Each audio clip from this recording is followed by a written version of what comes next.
Сізде өткір диарея немесе нәжіс жиілігінің артуы сұйық нәжіс байқалды ма? Өткір диарея әдетте вирустық гастроэнтериттен немесе тамақтан уланудан болады. Бактериялық гастроэнтерит өте сирек кездеседі. Диареяның белгілері қандай?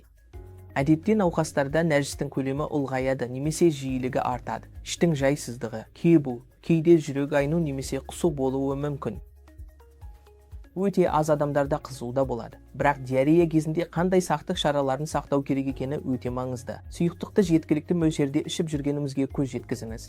Орыс немесе электролды жеткілікті мөлшерде қабылдаңыз. Себебі сіз көп электролит жоғалтасыз, ал бұл қатты шаршау, бас ауруы мен әлсіздікке әкеледі.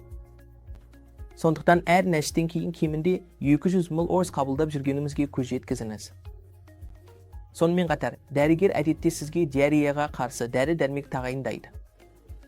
Соңғы уақытта біз көптеген науқастардың жедел диарея кезінде 2 немесе Norflox сияқты антибиотиктерді қолданатынын көріп жүрміз. Бұл мүлде қажет емес. Бұл дәрілер асқазандағы пайдалы бактерияларды жойып, кейін ішек жұмысының бұзылуына әкеледі. Сондықтан антибиотик қабылдамас бұрын гастроэнтерологтың кеңесін алғанымыз жөн.